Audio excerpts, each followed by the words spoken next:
Turn to the person next to you, or I'm your foot, money for a woman.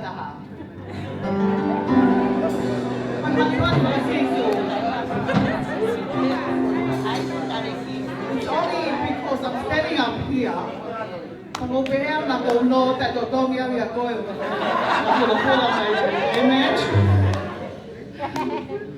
Amen. It's always a great joy to be welcoming all of you to his Zion. Amen. And on behalf of our senior pastor, Siorian Tukumoe, I would like to warmly welcome each and every one of you, especially our beautiful Palestinian. He's here.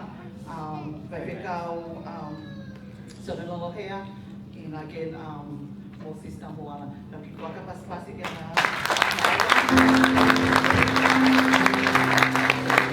We also have a few faces that has been gone and decided to return, I guess.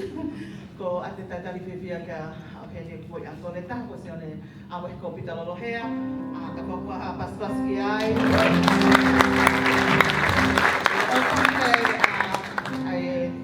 Those that go have a for dai bi pena ko tau vea hea ko sione vea ko te hema ne open pine ko asuba vea.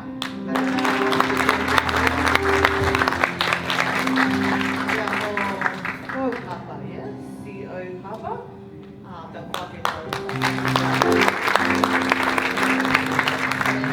I happen to miss anyone who got you know, we may not know you, but there's someone out there that knows you. So, amen. I don't know about you guys, but the last week has been a hectic week for me. It's formal week, and you know, I don't know, I think most of you got boys, but you know, girls, they had boys was be as formal week. So it's nice to be here in this sanctuary, amen? It's nice to be here in this refuge, where we get to revitalize, re-energize, we get to rewind, relax, and most of all, we're here to receive and also to rejoice in the Lord, amen?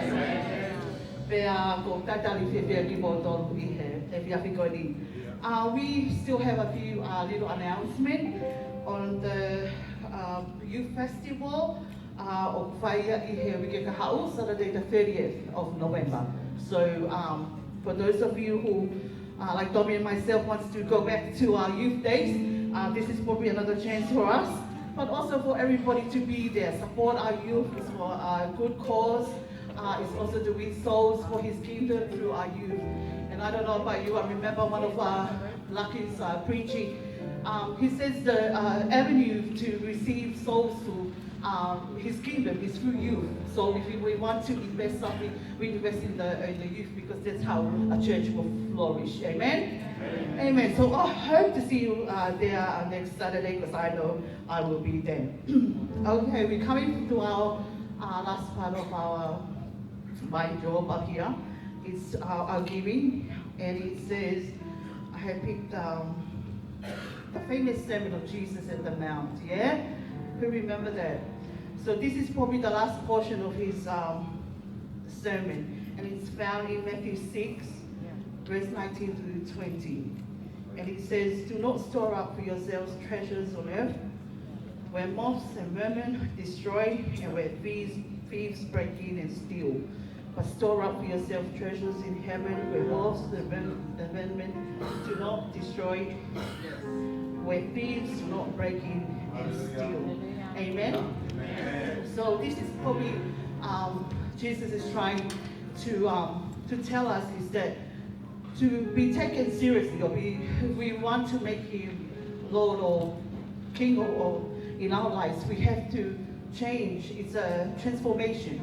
It's not done by our actions outside, but it's an inner transformation.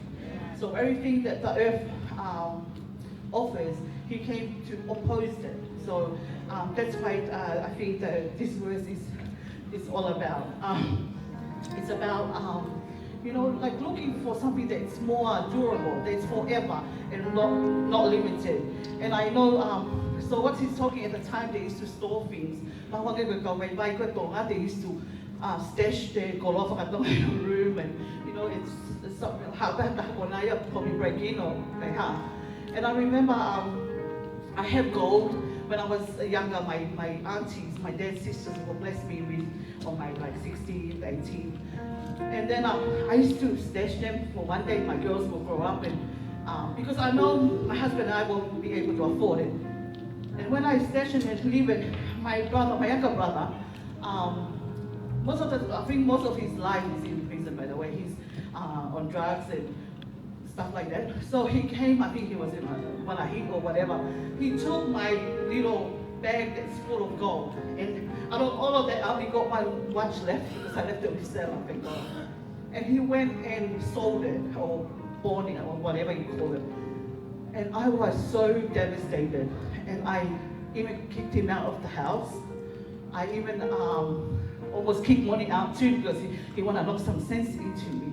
And I think that's the verse is telling us, is that we tend to put our treasures in things that can disappoint us. Someone can come and steal your happiness, steal whatever you think your treasure is. But then if you focus on God and give it to him, nothing can take that off you. And I think that's the thing that I learned the most. And it refocuses, he's back home now.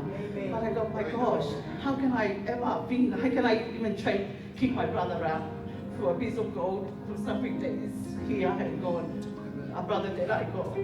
So, the world may look at him differently. He's my little brother. So with that, church, today, let it be an inner giving. Give from the inside, and not by obligation, not because your pastor is watching, but give because you're hard and you're good doing it for God. Amen.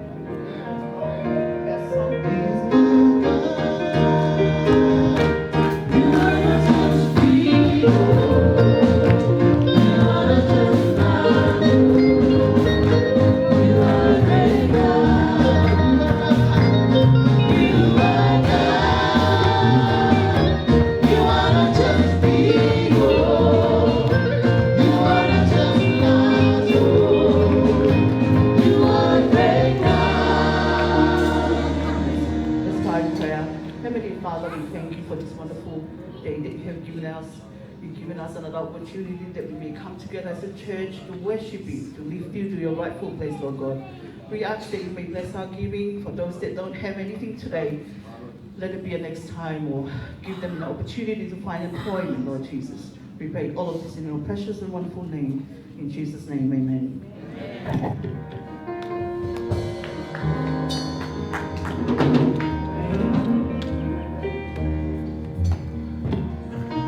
Praise the Lord. Praise the Lord. Có số một tổ một người hay lại à? Có anh em người hay lại à? Bên mua hay phiêu. Coi hi có tiêu cái sao bạn đấy. Thế mà lễ ô cái ô ngô cái evani. Cái ô ngô phải tay cái ô ngô cụ. Praise the Lord. Không tay tay phiêu phiêu cái một tổ. Có tao á mấy cái mà hi nó thì ta sao hỏi tao. Wow. Và phải tay cái. Okay, Henny, po sino kakato, te kaya mole ka po ihuma pe ko hakawae. Hey, pia mau ke tau ha mo lo to fia. Ha mo lo to tau na ina. Ha o mo ata mai o ata ta, me nga himel ka kau i. Kala ba e kio la ve I ho lo to. Pe ma si su ke le am ya ko. Ne pia mo pe la ve I ko, ke ne hiki ha ke o le o. Kai anga fe o ka pau o si fon mo boy. Hallelujah. We need to be empty. So rise to your feet. Let us get ready to worship the Lord. Hallelujah. If you need victory today, you have come to the right place. If you need healing today, you have come to the right place. Lift your heart, lift your mind to the Lord, and let Him speak to you today. Let us pray.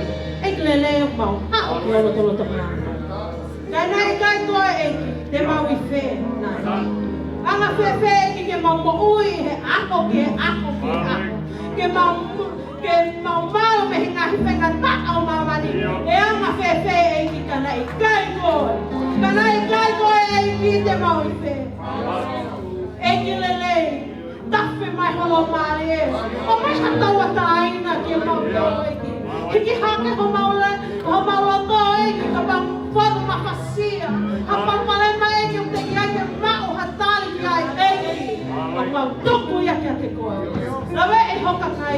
Dwell in this place, Lord God. Have your way in your people. And all His saints say, Amen. Nothing can separate you from the love of God. Not death, not enemy, not sickness, not bankruptcy can separate you from the love of God. So as we sing this song, it says, all around God, the love of God. Let's get ready to worship the Lord. Hallelujah.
the list. We are the lights. We are the salt. We are the city on the hill, Lord. You promised us, Lord. It is already done. And here we are, Lord Jesus. Malo, thank you, Lord. Malo, thank you. Malo, thank you.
whaka whetai eiki kia te koe.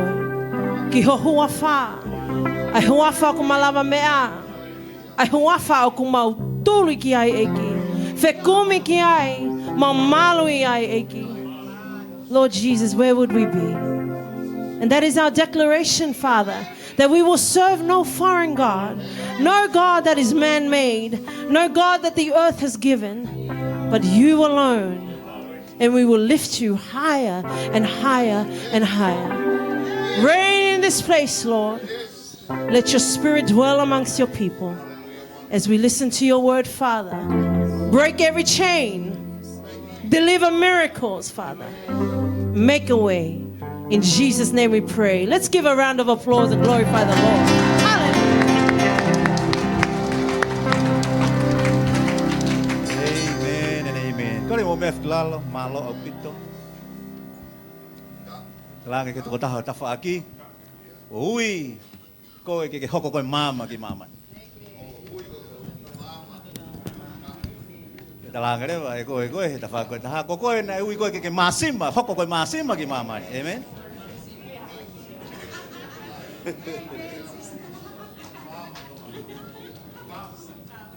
Praise the Lord. Amen.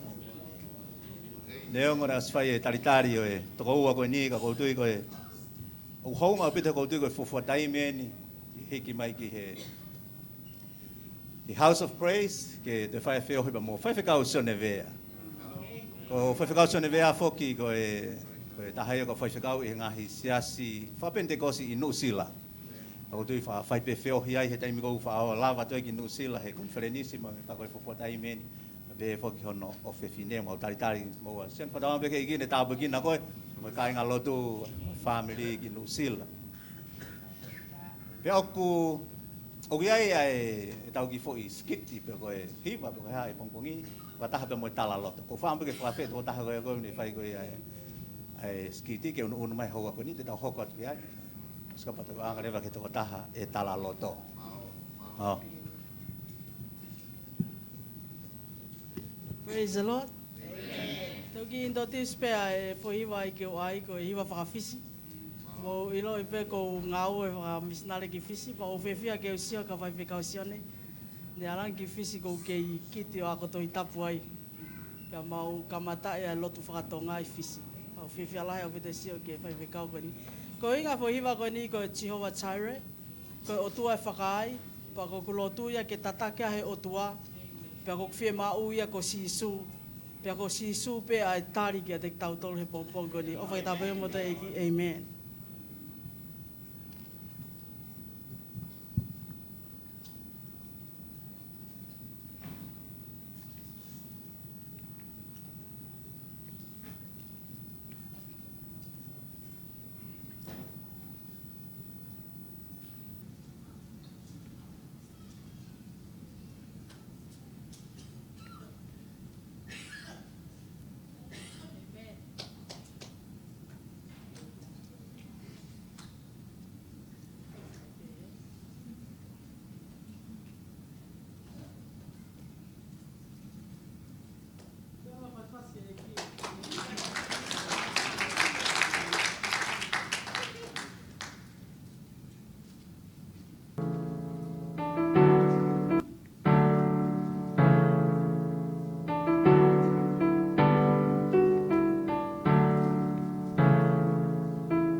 Amen and amen.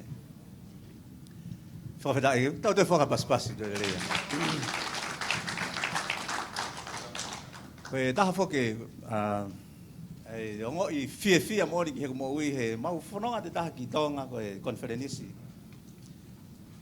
Pea koe whawhatai mea o se tau lahi e ku whepuri ngaki pa mo e toko ua koe ni. Koe na mau wako whakataha pe, mau tupu whakataha ke pe I tonga. A set CEO tuipulot. Pea ku nai, tatau pea set CEO pea mo ilo e tunga ane koe no mere palerei ko ulu. Ai wasi malolo. Koe nai ai nau business nai mau me nau family mo me. Pako nau ai nai fai kono fafanga ki mau tolu koe mo fai whakamori. He mau tupu hake koe ho mau tai mo mau tolu. Pako alatu ia ki tonga koe pako alo kumima he pongpongi ta. Ko fufuatai me o se taula. A mo ila pia nusi mo kau o ka hauri kau na osi. Koe ono pongpongi no asta ngontu na tol mea. Pako whatonga te masi ko ni o hine o beka nus. Ko hei e o mo tango tu he. O pehau pa. Ko CEO ko pet. CEO wa mo ni kan ma. I ko CEO. Peo lua tu leva. O so anga mea nusi ga pako lua tu leva ka mata no. O fai fi lua fi fi. Yo to whanonga ki mo ko ni ko ko taha ina ne kamata ko ia polo kalama I tonga ko ia o fatunga. Na koe ngau e toko ua koe ni koe alu he pongpong ia tangutu pa moe kau haua. Teke nau mohe nau tolu. Nau hau he mau e nau se ni teke nau o te kumia ka nau mia ke hoko toa. O tange mate fitala koe ni po tang. Toko ua koe ngau e tāpua ke uke whai. He kono uhi ngā ko ke whai laulau. Se o koe whai tu tatonu nea ke whai ha whai laulau. Koe ki hange ko hanga whai laulau. Koe taimi koe malato. Kai e kolo a moe ngahi. Ave suka moe hafua mea. Kako whaampe ke ahano ki whainga maari e kene, ki whai pia ki wahewahe no no whekau aki pa moe ofa tu ngā. He kou tui toko lahe teki mo tolu ke mo ila ngā ue whai CEO mei tō ngā. Whewhe ke tau whakapaspas, te kare se CEO.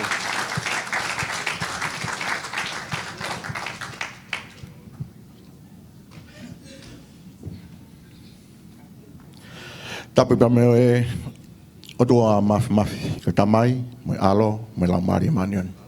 Haftai lahi ki he iki, ko whiawhia upito he whainga maari e koe ni, pa koe e whapapa lahi ki he tangatai ki whaiwhikau, pe whoki a whaiwhikau so nelohea, kau tangatai e ki whaiwhikau, koe pani, ko se wani te atua, o ku mau mea heni, e whiawhikoe.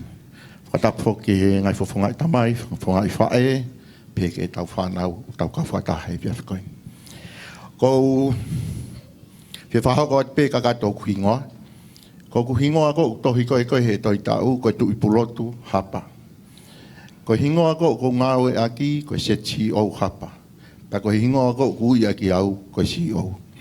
Ko se CEO hapa ko hinga ko na whanau I au I he whangai whatapu I he otonga hono potu o ere ti otonga I he taimi ko ia ko se CEO. Pa neongo ku ririu ia ko e friset ka ko ke mo ui pe se CEO ia te au. Pawhetai lahi ke eki, pea koe hingoa pe iau ilo ia ki au, ai se CEO, me CEO, pea e taimi nā ku mauai a sisu, nā ku toi ki sio wharerei ke tui pulotu, hange ia, ha tu ia, e wheitu, o ku ikai ke usa ia wai. Pea kou whakangalongalo, iai pea hingoa toi tau, nengo ko hingoa ia, tu he passporti, nā ulawa mai aki, kau kai ki fusa e hano ia kai hingoa ko ia. Whawhetai lahi ki he eiki.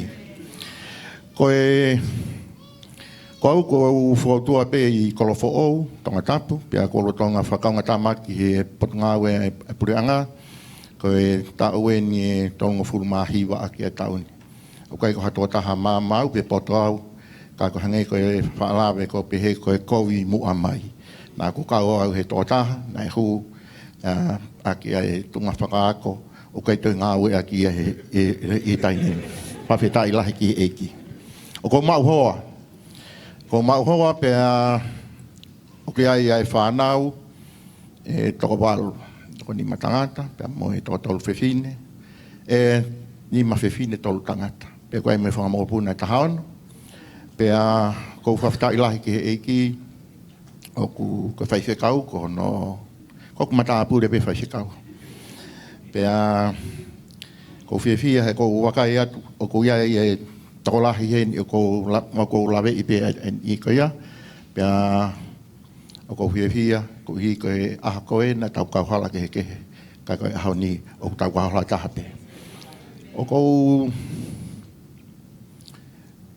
po flight na ku hen pe na ia rea asiu pe he asiu ko tangata ia na ui kau he ui ko haua ai ko haua ko ha he rei pa to ha he koi ya ko fa fita ilahi kasiu e ko wakai ko ka take sia ko ni ko ka tama ko to ai ne ngo ko fa fe ka me to kon ka ko na tala e siu ho na tala ya ko fe tu o ko fo tu ai o ku fa la tanga ka tama he tai mi ko pe ko tai pe ko ma wai ko ki na to ko he puranga pe talang ina to ko na o ku na ko fo pe ko tai mi ahon ka eke kala mai kolo mutua. Toki tala hingo a totonu i ngā rerei, kai ke kau ia hi ngā ko.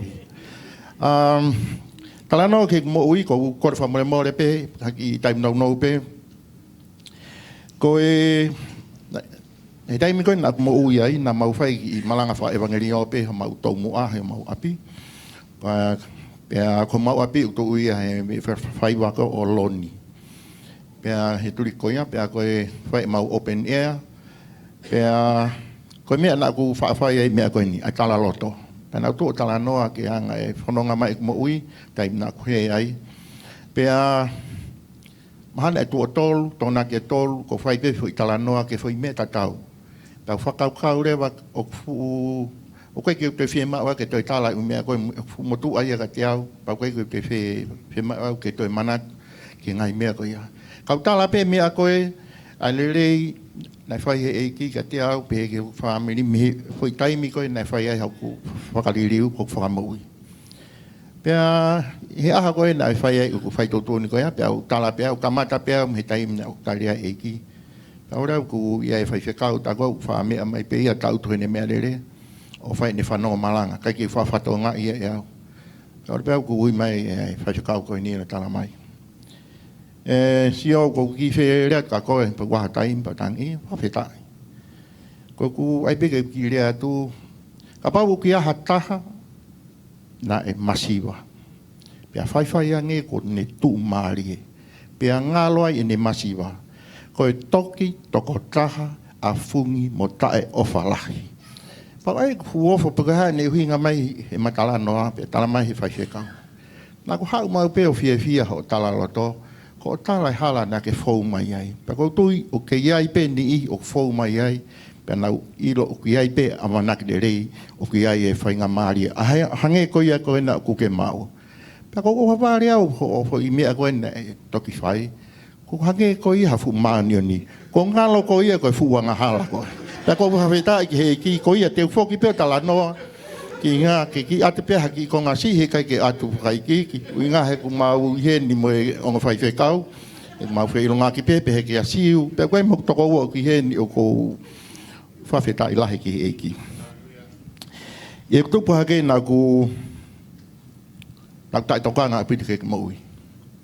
Nai whai pē tala i whare, ta mai me whae, ka ne kai ke u whaongo ki ai, nai laheng pēk whiri e mea ko loto ke whai. Pea he tu wai mo ui, wheunga mo e tau e tolunga fulu maono, ko e mea lahi na ne hanga o tataki au ko Olokaholo. Ko e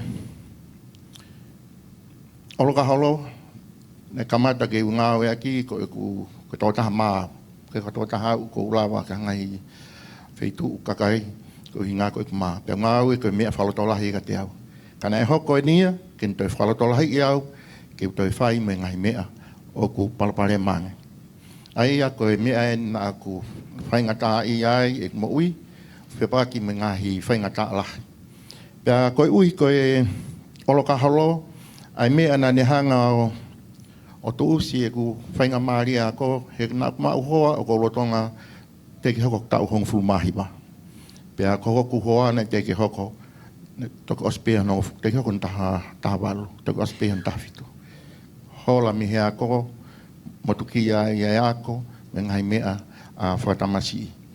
Kai taimi koe na e hoko ai e mau hoa, mau family, kui ai tau tai nei te au, o kou ki i tau tai nā nge mihe onga mātua, ko i kou mau hoa, kana toki hanga lewa ea o mai e anga whakatala wau, o whai ia i he taimi koe ia.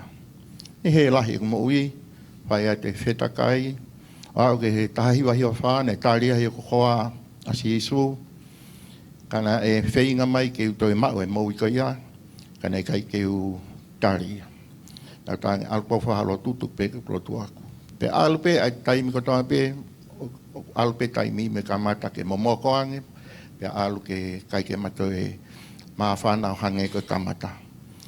Ne whai ne ai kai ke whai hawhetutak le rei ai anga e manofo, pe a moito i whakautu atu e ku tō aku e whakapouri.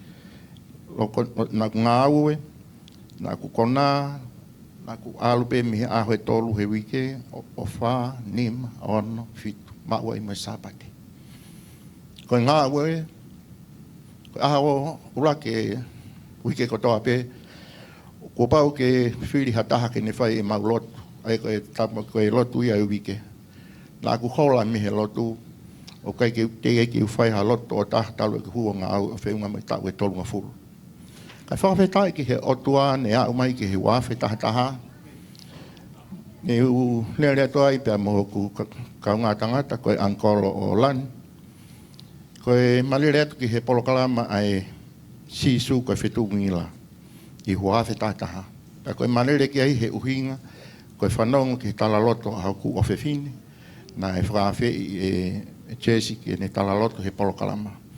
Pea koe uhinga pe ia na aku whakaukau ai ke ulawa ki ai, pea ne malawa whakataha ai pea mo e kau ngā mea koe ai ankolo o lani.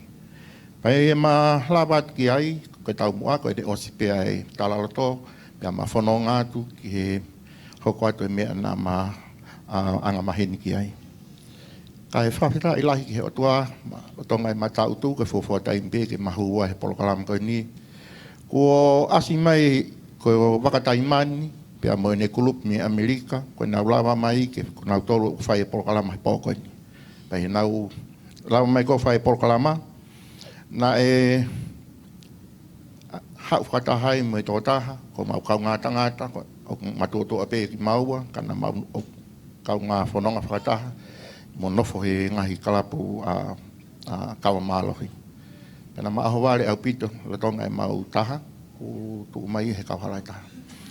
Pena maki tau tu ai o whasio ki ai, e hau pia sio mai ka maua, pe e ia ku ma osilotu maua. Pea fia whai pe ne rea mo whakamaunga mai pe kangi maua. Ka kei ne ilo ia koe matoki hu e he wale he ahwea. Pea maki tau tu ai, o osiko ia ku hiwanan selom, pea mo wakataimani, koe whaungai e o tua, ko unofu peo maari i ai, o matoi tau tuai o hau ki he Malanga. Pea koe Malanga, koe tangata Malanga ko wakataimani, pea koe me ana e lawi ki hokuloto, koe ne pihe, koe mo ui, pea moe mate, o ku iho a whinima. Koe mo ui, ta ngata, moe mate ta ngata, o kia te koe pea. Koe tau tu koe taimi koe ia, ne kei te ilo, pa koe hae hoko tai Malanga. Ka ko tau tu ka ilo, ko mea ko tau pe, ko whai, o ku iku ia ke mate taingata. Pea, i he taimi ko ia, koe ke lawa o maapoapa i whakaukau, ko ngoka te au koe ai mea ngarike. Pea, whapitai ke iki, ne whai tukut whai tala noe e ki mui me kau ngatangat na maalu, ta koe na malawe a whakatoloa pe. Pa koe whaungai e o tua, nai whai ke mo ui, pea whok mai ki api, koe katoko taha tukulolo au, o koe katoko taha whai ngofu au, ke koe tangata luto whewheka, kau katui ka mea, o whai ngata ke ririu mea ek tui. Hange koe nau lawe ki ai, nei mo ui e hoa, hau whai e lotu, o koe ke utari e au. Pea ne hau e hoa, ko ui e hoa hau, ka talang kātaki, te la whaha kuloti, nai e hoa wale hoa, koe fuafua tai mia, me tahiwa hiwa wha, ke o awhi tahataha, ko toki rea ke ne whai lotu. Ne whai ko hoa e lotu, pea osiko ia, pea u huat ke ki wheitu, pea mau wharea, toi ai, ke ua sio hataha ko alu o ala ke toi tapu. Pea ko alo toi ai pea u tau tu. Ko ngoi ka te au ki ai mawhana i te au.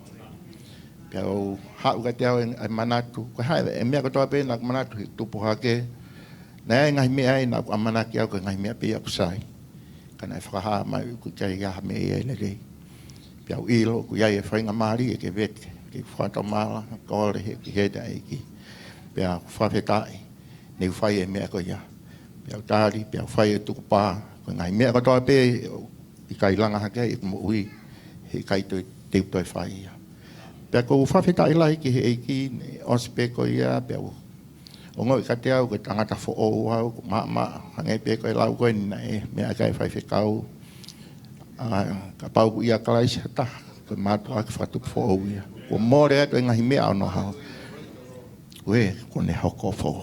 Whawhetai na kuhua tu rewa talangi he ukoa. Tako kakata ko toi whanau. Me toko tolu ko maari. Ugi ai pe mana ngai maari. O whai maulotu. Ko talangi. Ko au ko riu kawa e kumoi. Pea ko kore whamare more ko hiu ke tono no e ku tauhi e ku whatongia whakatamai ka te nau tolo. Pea ko kore nau toko ni ko i ngā koe laka fo o hoko ki ai. Whawhetai ke otua koe wawhetai taha ia ka hange koe ni koe lawe e whaiwhia kau. Ne au ki he taim koe a ku o whekai au pita hoku lau maari e ko tau taha katori ka hangoe nau lawe ki ai. Ka koe kutu koe ni ukai fo o ia ka te au. E koe toko ni ka te au he ku tana maki e kula maari a puke mo ui. He koe hopope me he tuku e mau misa na kau i he tuku pā he nai tau lahi riaki e mau lotu. Pea koe ne tuku pe ko kolosiki he AOT. Nei tatarere au e puke mo ui kau hano tana maki au. Pea o kou kei whaatau te kuhangai a pā house ki a te au. Koe ne tuku pe mau lotu ko aru ki ai o Praise and Worship pe. Pa ko ngoi ko whawhonu. Koe, ki wawepe, koe ngāwe. Nei unofo pe mau api o sio ki he toi ngā whangatoko wa. O kuna wo mi pe me oloka halo inu pe mau tau mua. Pea koe mea koe nau whai, ko talanoa ko whanau atu nau whai, koe mea ko toa pe ia nau whai. Pea ko whawhetai ko tuina e ompe o tua ke usio ki a te au he kuohiri.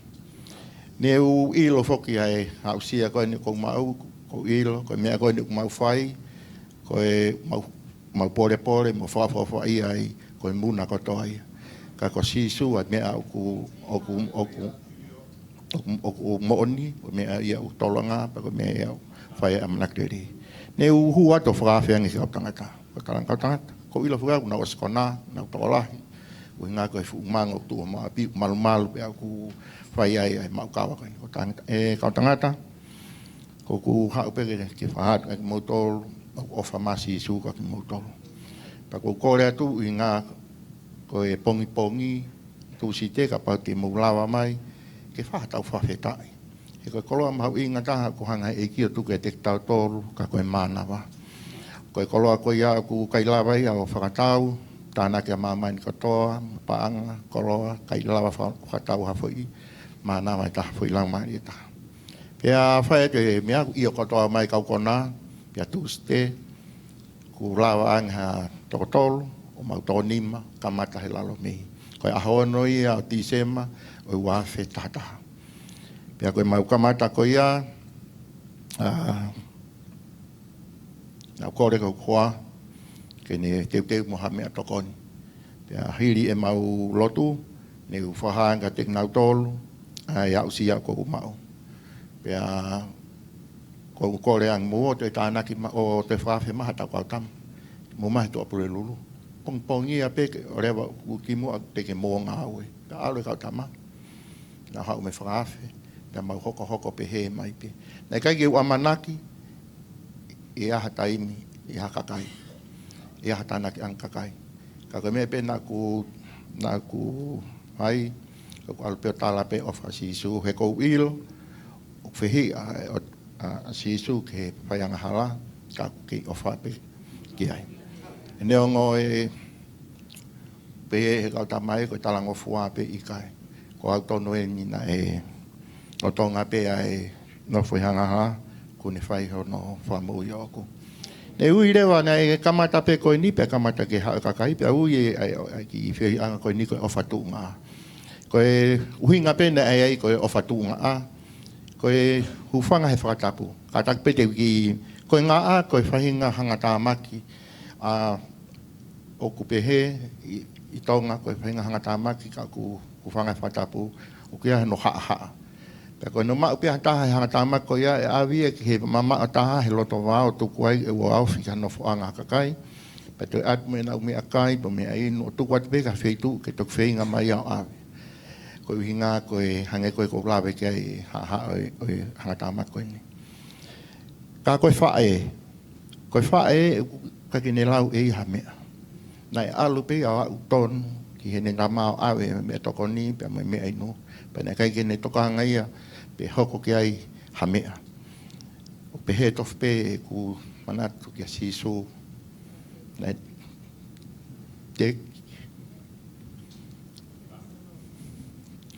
te ke u whai ahanga ane rei. Kana ni hau pe koe ne ofa tā pe. Ofa mauke. Ai anga hala koa. Pea ne ui ai pe ki whi anga koe ofa tunga a. Pea ai mai mau visone. Koe visone. Tau pe ia mea Filipai i o hai ua West Nima. Io. Ki tau mau ai loto o sisu. Pea ko whawhe pe eau. O whewhe. O langa e whatu he ofa. Popo ki ai a mati wahehi wa West Tolono. I te wakai ke fukakai. O kuna ha. Ongo sia mo tuku hau sia. O hange ha whangasipi te hanau tauhi. Pea ku mau misiona aki pea luke wahe hongo fulu. West Tolu ke tolu ni ma. Ai tana no ke tangata samaritane. Ai ni hifo. O ne kia e lolo. Waine. No o. Heka ke ne asi kai lue lalo. Awe ke tari. Whare tari whanonga. Talahange katoe ai ha mea e toe.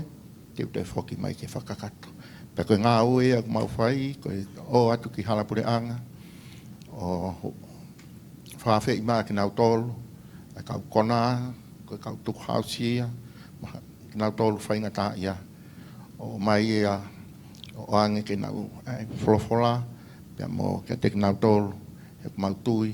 Koe ia ia ai mea. Tene ngāhi ki nau tolu.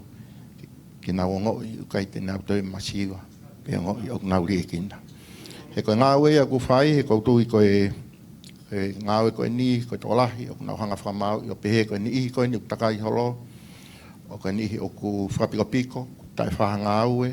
Mui lerei. Ka e o whai mea mau taimi. Ka he anga e whiohi koe ni me ni ihi koe ni. Pea lawe i ai. Koe ni ihi koe ni. Koe lawe ai loto. Ka koe ke lawa ia whai tau i vaiola. Ka ko sisu pe. Ai tari. Whawhira ki he eki ko whiwhia ko wika. Mo pila. O kuna lawa ni o kau he tokoni. I he whai e tanu maki.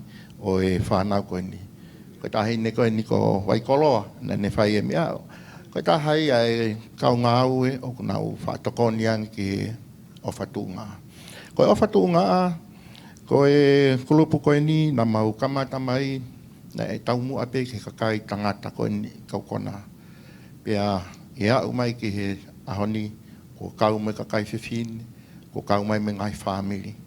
Koe kulupu koe ni, koe ka siasi, o koe ke mau siasi. O ku whakatahataha pe e kau kaisiane, pea mo whai e whiwhalatolohi aki, pea koe ne tari, koe tari peo sisu, pea whoki ke ho siasi, whoki ke ho whamiri. Pea koe tu koe ni i he loloto ngani.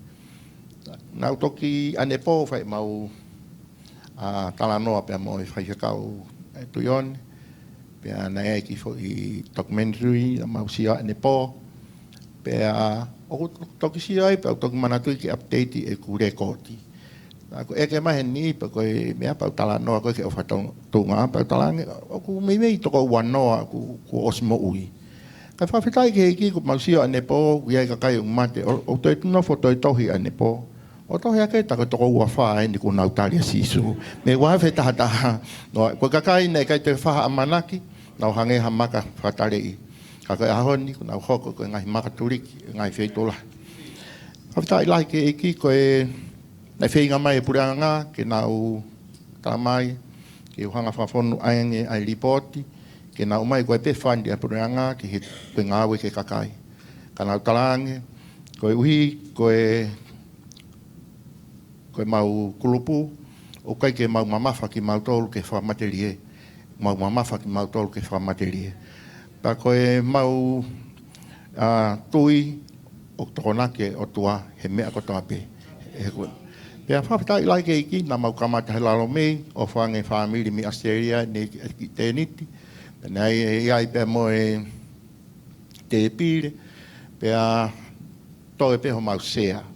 Koe ngā pe ngai fui piriki, pea ne pe moe ngai potu ia kau, pea ne ofa mai e seasi Pentecost mi Frisco, o nau maha mau sea. Pa ko whawhitai lai ke iki, ko tui koe mea ngāwe koe ni, koe saiange tautu, koe saiange e whanongo. Pa ko tui e te tokolahi ange hakautama, e hoko atu koe ni, e lele e te mau e ngahi lang maari. O kuia e kautangata tokolahi ku nau foki, pia ku rei ngā ue, koe tamai tahana e toki hau mi Amerika, waftahani ma, pia hau e tokotaha koe ni o mau whai pēr whiohui, pia ne taria sisu. Koe tokotaha koe ni o kuia e ene business. Koe tokotaha koe ni ne hau ine ki hase e nitia.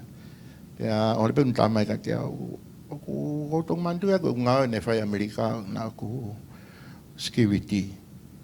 E tari pē tokotaha koe ni a sisu, ne mau ene ki ngau, koe ange pē whiwhine Kristiane, mau ene se niti laisen.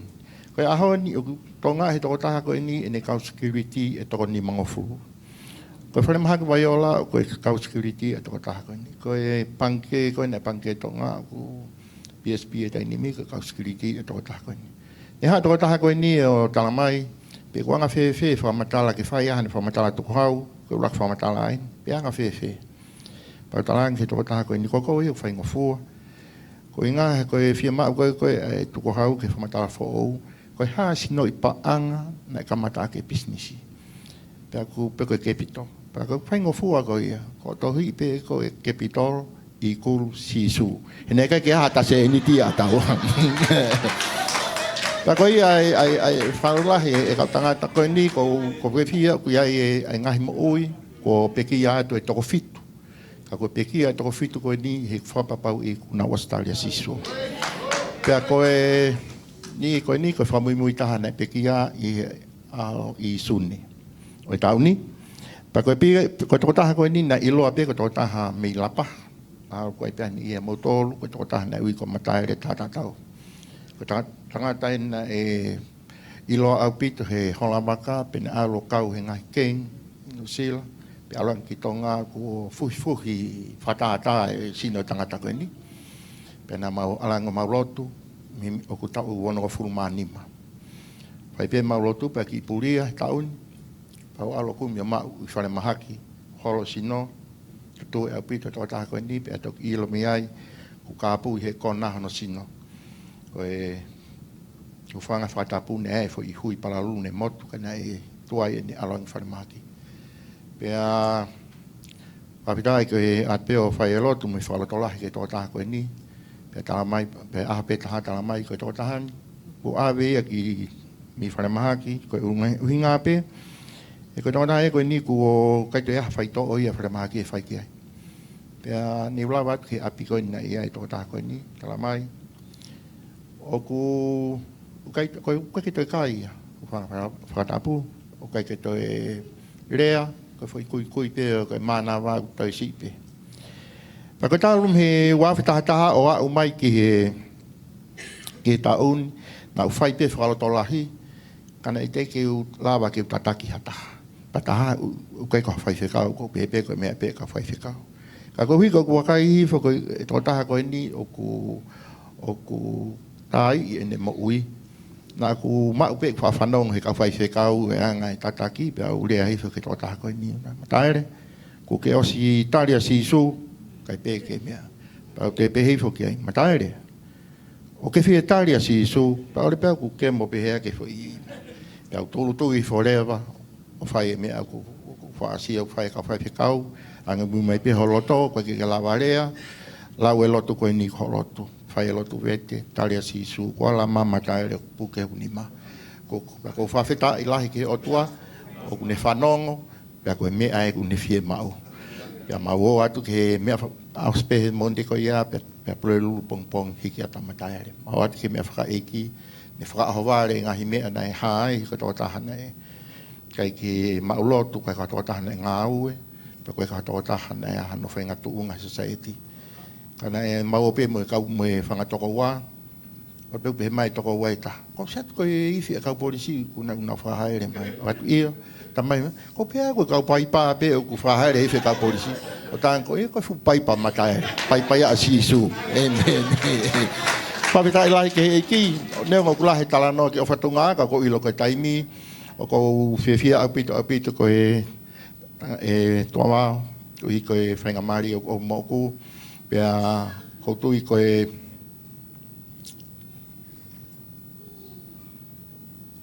tala no le rei te u foki mo iha. Ko to o en ko siu. Ma u feo hi pehe ngai. Be hala. E kai ha manaki. Ya e ma tala ki ai.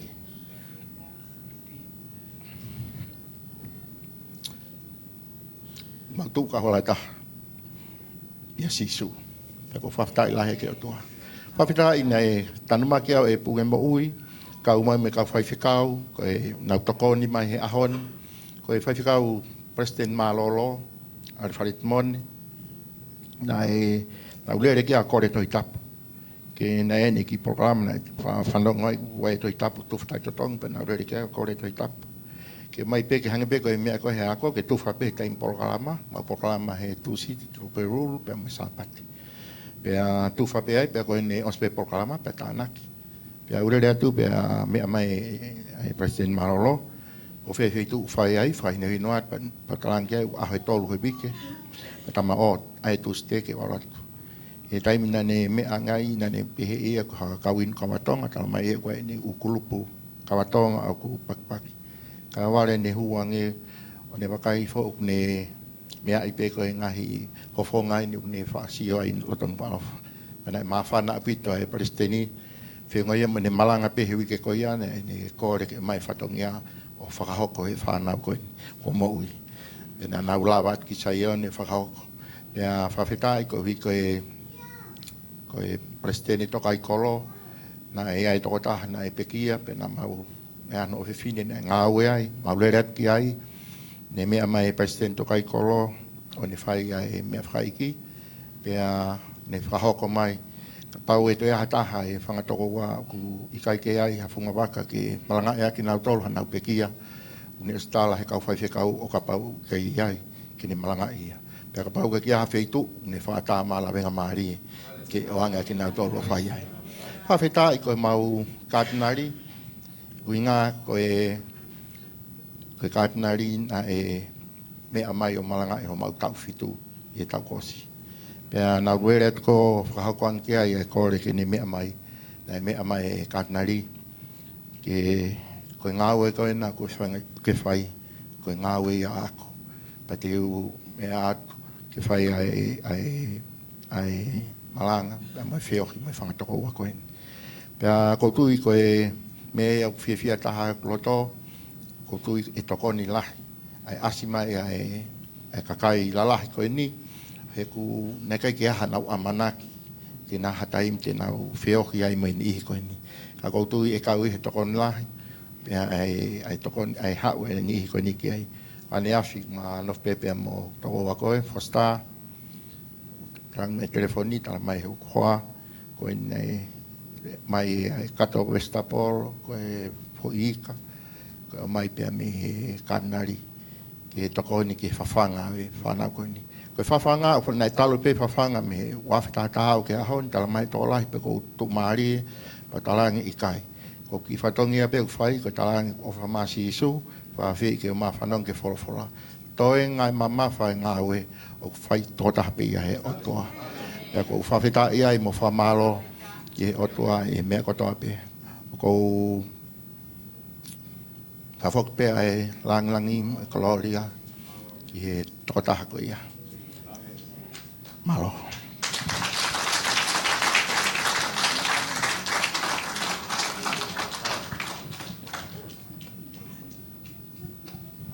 Amen. Amen.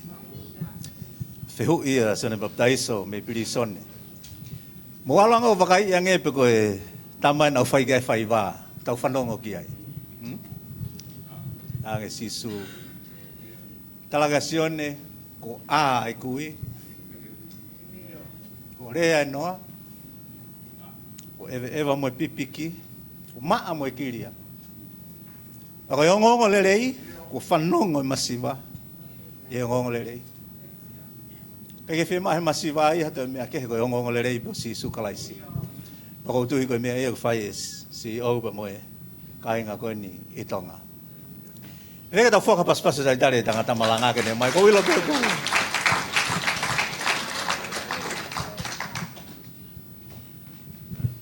Mawhi tai ke iki. E vai whekau kene kerese. Peko ose tau Malanga. Koe mea e tala noe wholofola pe a whai. Un whai e kau tama hoi tōna.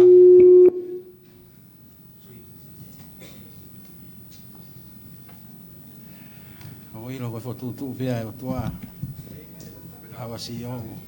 Loka mai whekau o whakanonga mo loto. Pero ko hau pe a koe nike ki ene mo toke mo a. Mawhi tai ke iki. Praise the Whakapaspas Lord. ke iki. Let's give a round of applause to the Lord.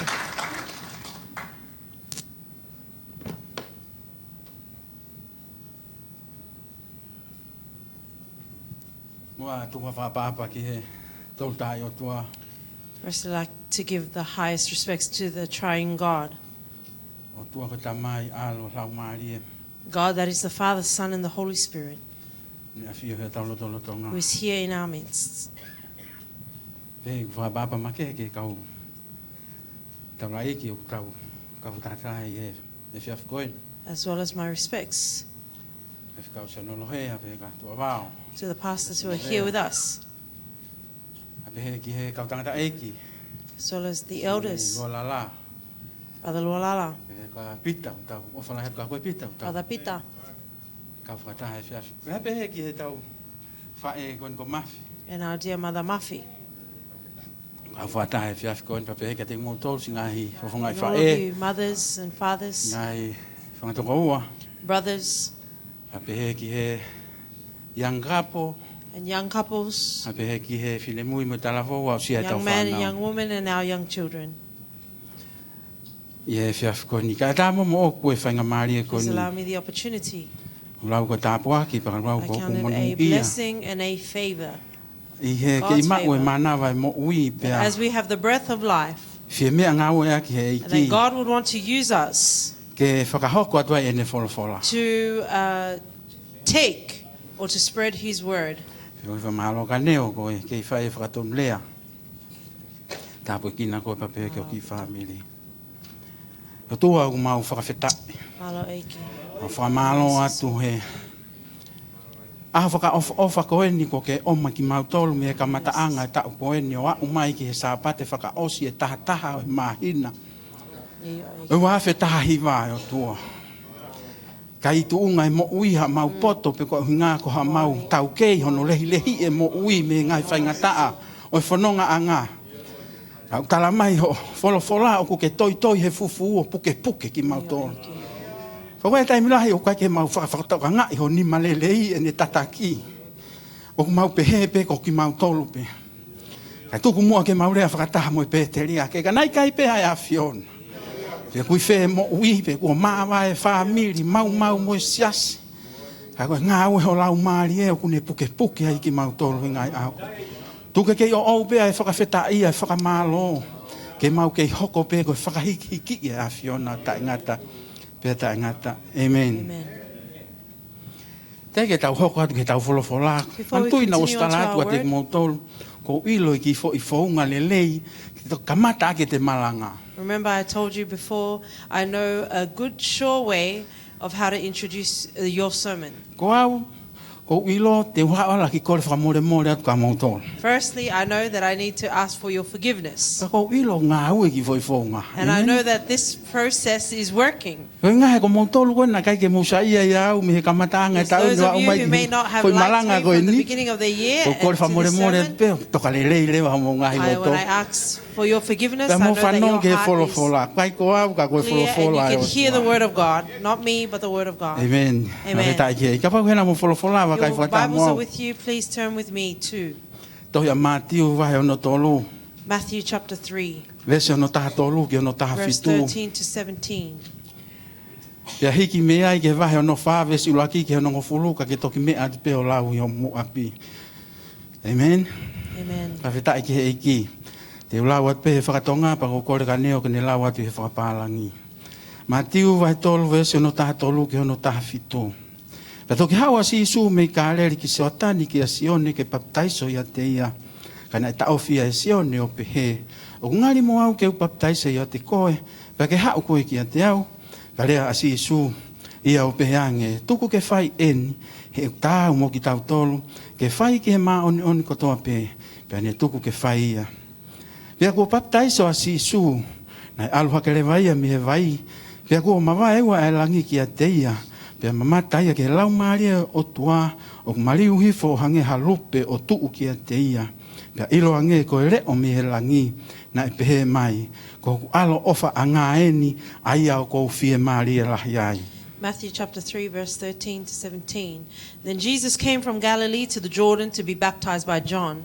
But John tried to deter him, saying, I need to be baptized by you, and do you come to me? Jesus replied, Let it be so now. It is proper for us to do this to fulfill all righteousness. Then John consented.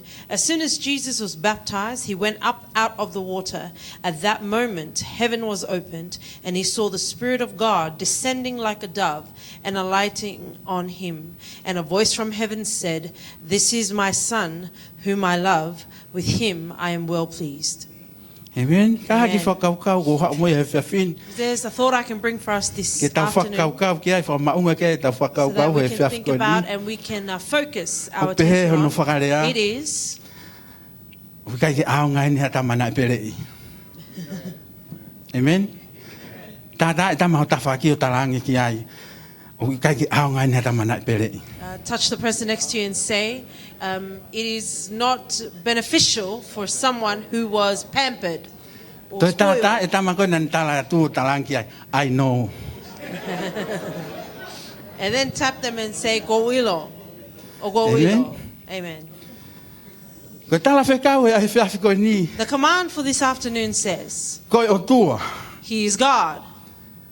Ko hoku pere o whaangai ni ai au kou hoi fuai. Here is my beloved Son, in whom I am well pleased. Amen. Amen. Mo tangutu mai koe nā. As you're seated here, Nā kai kei toi tupu hake au hawhanua ke, nā tau tupu hake pei tonga. I didn't grow up in any other country. We all grew up in Tonga. Tau ilo pe e tau whahinga mo ui whakatonga. And we know in our cultural or the way of life there, O ki ai pe mea tau ofa uai. there is something that we dearly, dearly love.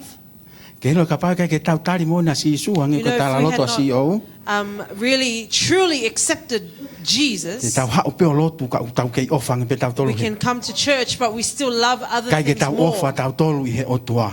That we are not really, truly in God. A koe wholofola ko ni hange o ku. Kai ke fuwhe tau laki rere ia pa mo tau loto. And this scripture can possibly not align well with our hearts. Kamata koe vahe ono tolu. In the beginning of chapter 3, Kamata malanga sione.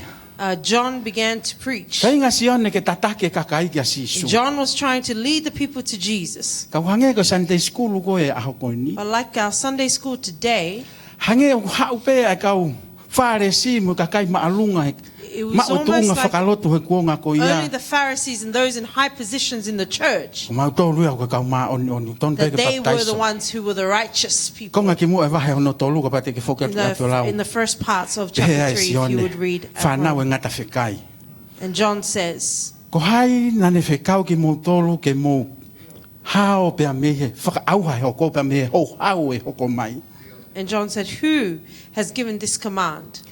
He that you nau will hao be pe nau saved. tolu ia whanongo, ka ukai ke ririu ho nau. For they come and they listen, but their hearts are not changed. Na hao pe nau tolu, ko whanau ki matolo e palahami. They come with the right that we are the children of Ko Abraham. whakatokanga e whiaf koe ni. The warning for this afternoon Na kui is tau tolu ko siase lau maari e maa oni that oni we o are tau called whonu the he lau church of maari the e Holy maa Spirit. oni. We are filled with the Holy Spirit. Pe hange o pe o tau maalunga i kai. And we can sometimes think that we are Whamana higher te than whiaf koe others. ni. No.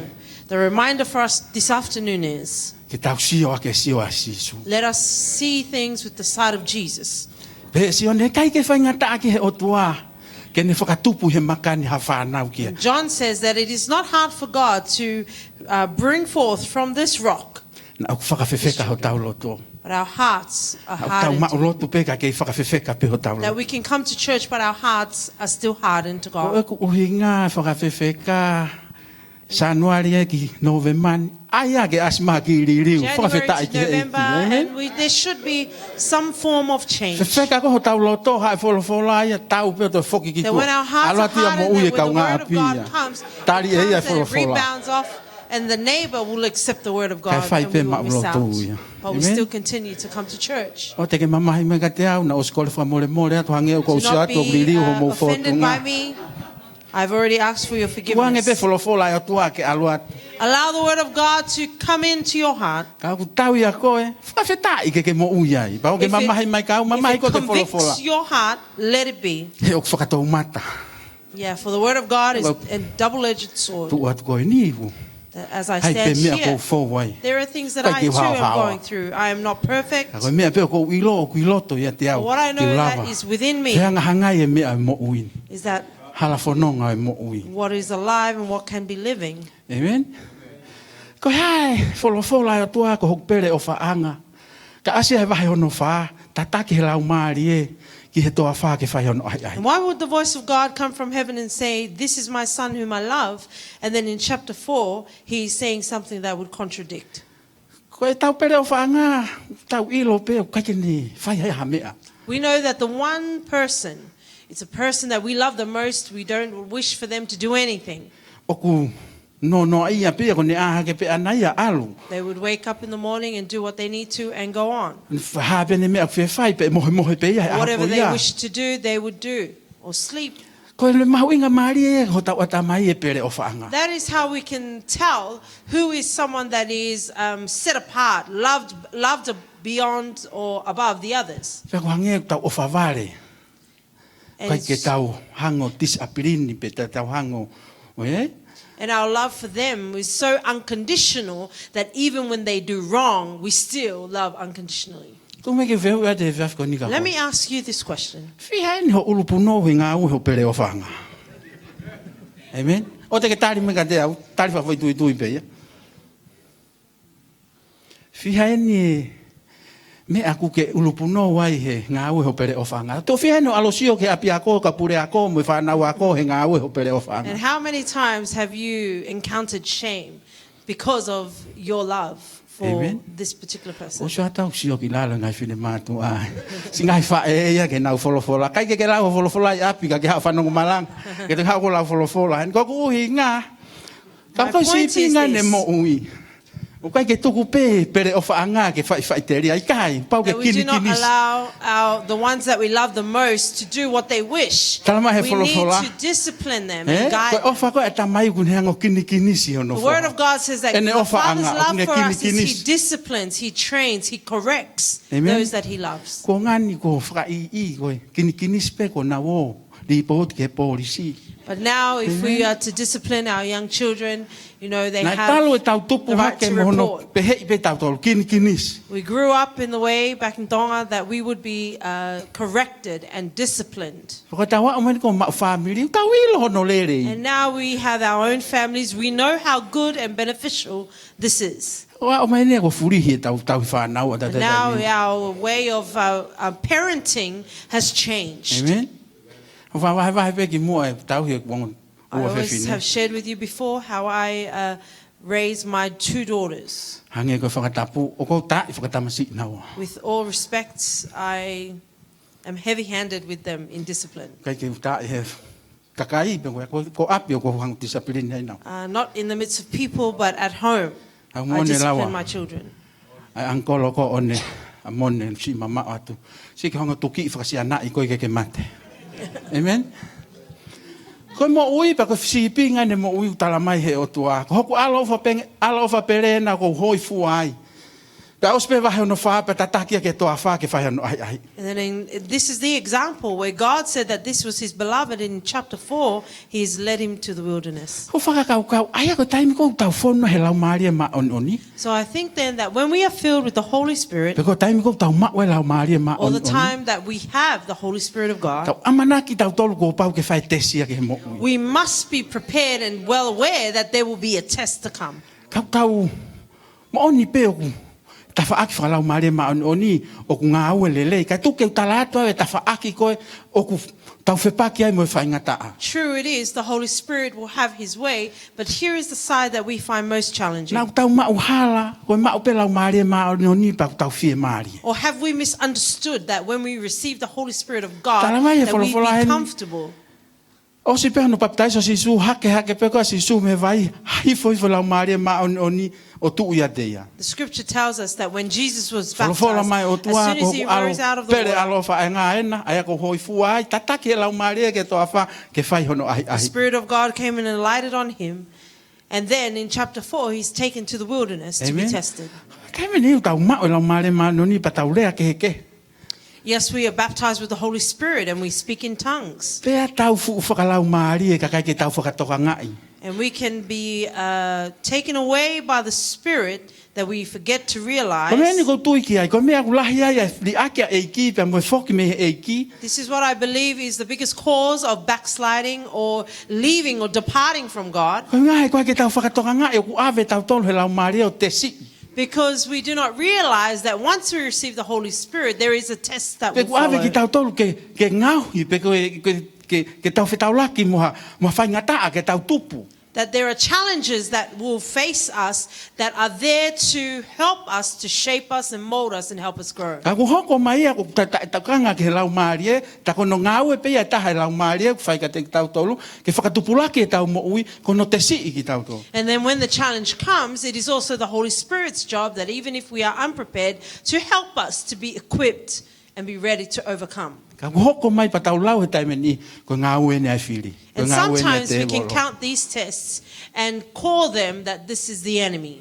Ka ko hinga ko lahi tau ta tokanga e tau ta nofo ke folofola pa mo lau maria ma ononi pa hono lotonga ke lava ke tau whakawhai ke e te si pa mo kalasi ono papahia.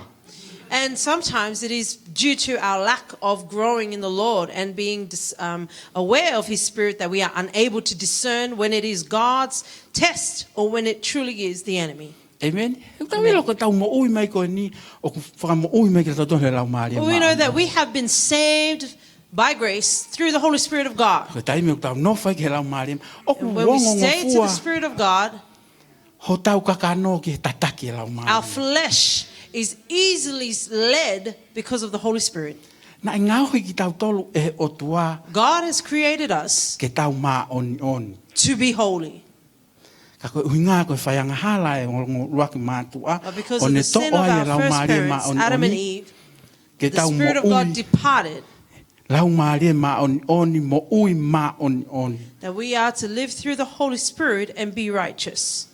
Si whainga mai ai lau maria o tua ke to o a e tau whakakau me e tau kei mo ui ang hala ka tau hoko koe kakai ma And the oni. Spirit of God is doing its work that we would leave our old selves and take on Amen. the new creation. Atu e tau ka veinga e whatu umai whai whekau, tau kumi ke lau maaria ma oni. Tau nofo mo lau maaria ma oni. Let us go to the Tau Holy Spirit. whiohi mo lau Let us maaria ma fellowship oni. with the Holy Spirit of Koe God. kua ngai ne lau maaria This ma is a oni. time for the Holy Spirit of God to be alive and strong in our lives. Ke ilo ki tau tolu, koe kakai, pa koe siasi, o ku mo ui aki ai lau That we maaria would ma be oni. identified as a church, as a people who live by the Holy Spirit. Amen. Whaka paspas ke eiki. Milo pe fu ma lolo. Pe mai pe ki minute hongo fu. 10 more minutes I ask of you, Ke ko minute pe hiwa mo konga. or 9.5. O tata ulo mai pe ko amen ni tau malanga. Amen. Fa feta ki eiki ko. Praise God. Ai ko tau taimi ko tau ofia ki lau mari ma So oni the ko tau time that we fono are ai. close to the Holy Spirit, when we are filled with the Holy Spirit, Ko mo uia ko fainga ta atu. Ai hala Life. fononga or the journey of life can be very difficult. Ko nga ko taimi ko na take tau ilo ta tolo e ki o ku kai ke tau pe tau mea ke fai tau fai. Kai ke lava ke tau control pe ko tau lava pure i ke tau tolo. In the time that we did not know the Lord, we could not control. Ai hoko mai ko lau mari no Our fo ia ki tau situation. tolu.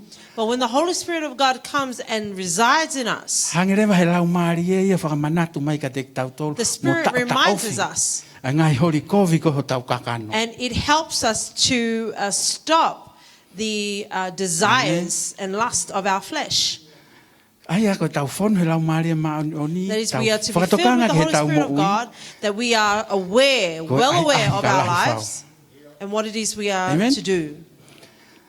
Tau se no ave ko he eiki foi mea la he tolu e whahinga tangata o ko ha mai hono te si ia ke sisu. Three big things we can see here in the nature of humankind when Jesus was tested in the wilderness. Raki pe ko mea kai, Firstly is food.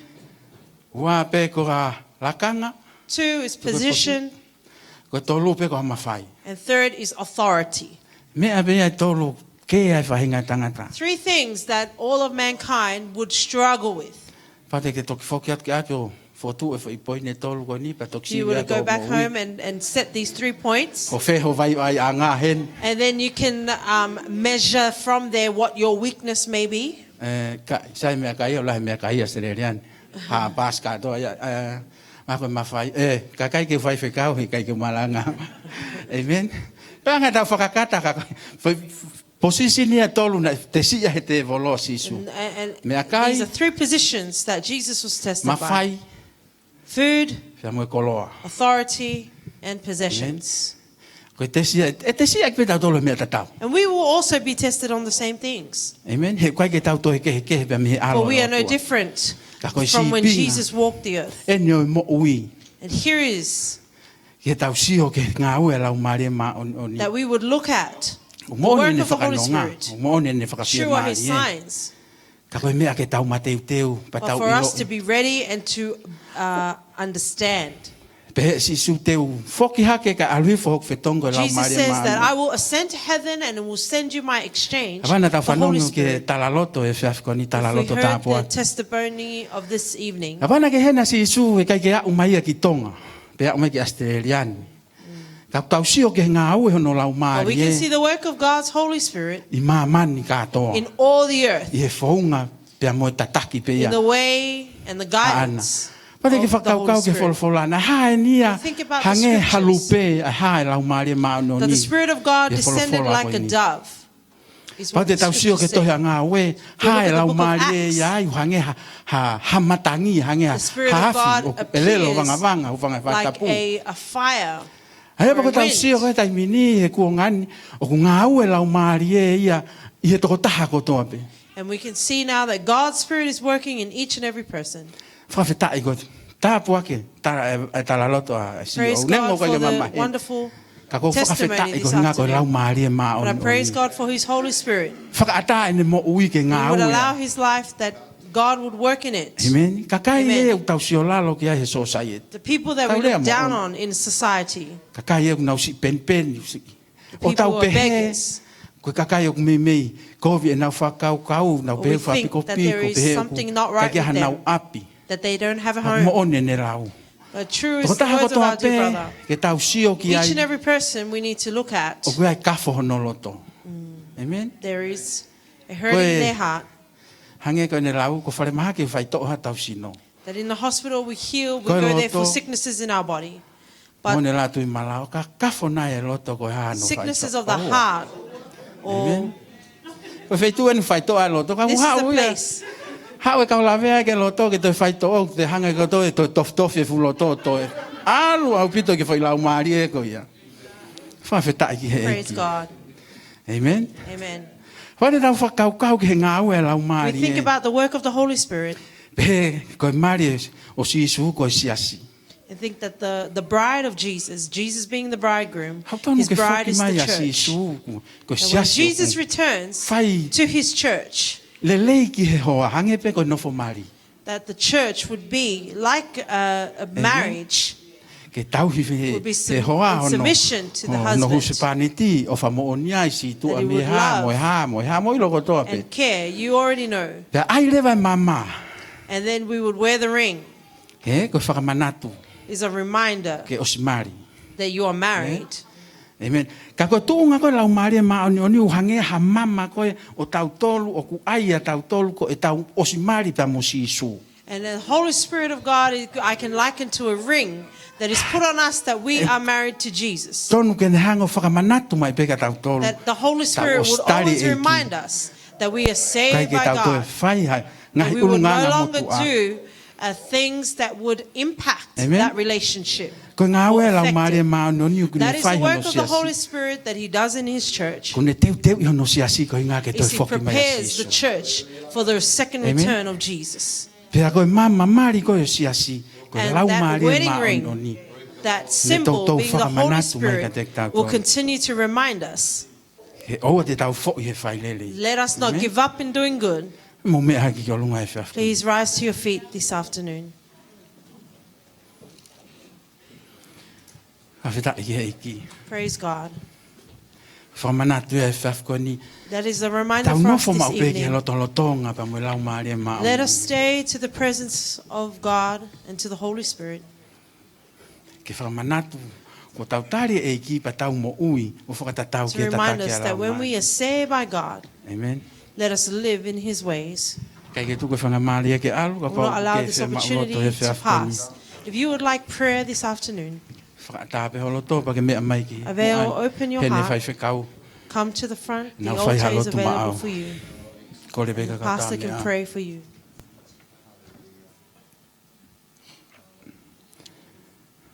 Mai pia ki fo hia. Whakawhai As the ia worship koe. team sing, Whiawhi ko ni ke mea mai whai hao lotu. Toi whakaata, toi whakafo ou.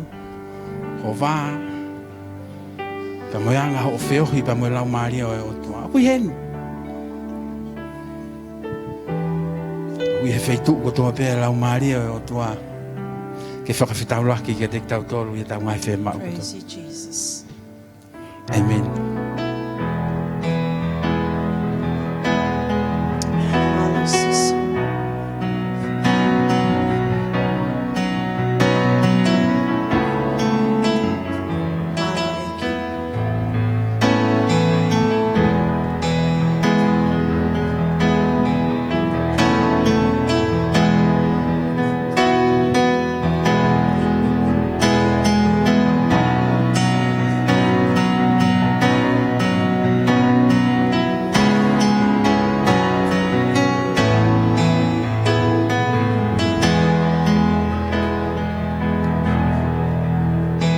Io, te whahako te be whakawhi koe ni, ka pau koe te wataha koe au le atu e wholwhola koe ni e mo. And if the word of God is spoken to your heart, Ka pau te e pia whia mau, or whatever need you may have, mau.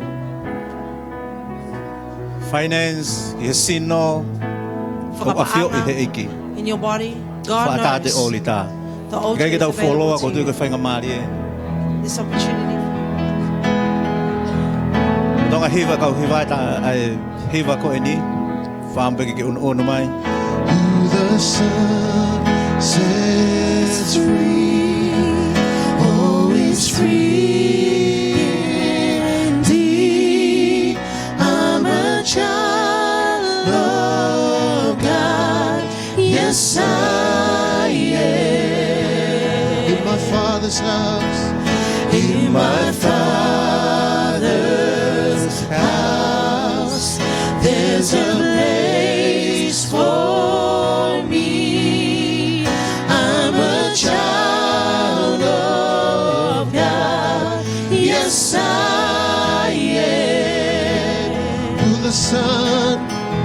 Who the Son sets free, oh, is free indeed. I'm a child of God. Yes, I am. In my Father's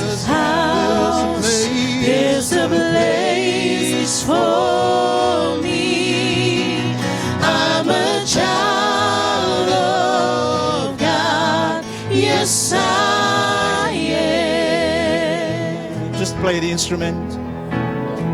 Lotonga fai lotu maginau tolu ko ni mo. Whilst we pray for those who are here at the front, thank you very much for those at the back. You may take a seat. Lotonga fai lotu maginau tolu ko ni.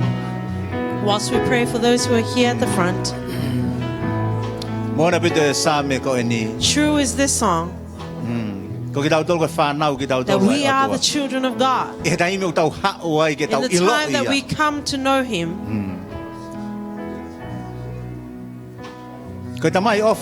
He is a loving Father. He is the one who knows. Says He knows even before we were formed in our mother's womb. He knew us, He knew our beginning, and He knows the end of our lives. That is the reason why we need to recognize the perfect plan of God. This is not the end where you are now. There is something that you are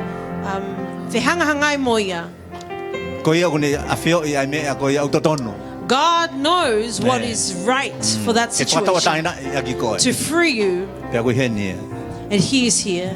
The wonderful name of Jesus. Father, we give you thanks for those who have made a stand this afternoon. Father, this is true surrender in their hearts to you. For we know that in you comes our freedom. It does not come from the north or the south. It comes solely from you, Father. That you would touch them, meet their needs, Father. Whatever needs they may have come with, you are the one who has created them. You are the one who knows what is in their hearts. You, oh Father, know what it is they are facing. And we pray, Father, for you. We believe you are God who makes a way.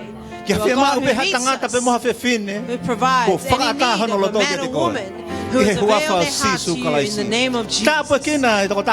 Bless each and every person, their families. Bless the workplace and the work they are doing in the name of Jesus. As well as we pray for your church. Yes, Lord God. Yes, Lord. Sister Mafika bhega fai fare fifi. Ina mai ka ngalo se mau fanga toko o mau kau frata ho Oh God, we do not forget our brothers who are here with us. Those who have journeyed from far. We pray for them and their families, their church that they are part of. Father, we know that this is your plan. That is not purpose just for one, but for many. That they would turn. Repent. They would know your plan. Father, we know that you have a plan for our future. And in the beginning of this new week, Father, may we continue and begin with you. There will be places that we will travel to. And that is our prayer, Father. Travel with us. Lord, let us not go astray, Father, but that you would be near to help us. And Father, for the needs of your church, that is our prayer, Father, that you will be near to help. Whatever need, financial needs, or need we need to help spiritually, that we would build your church, that they would experience, Lord God, and Father, in everything we lift it all to your name, that you would complete it from above. Anything, Lord God, we should have included in this prayer. And any glory and honor, we return it all. For you are deserving to receive. In the grace of our Father, we fellowship with your Holy Spirit and Son. May your mercy stay upon us always. And may it continue and never cease. Amen. Amen. Amen. Lord bless you. Have a great week. Have a blessed week. Amen.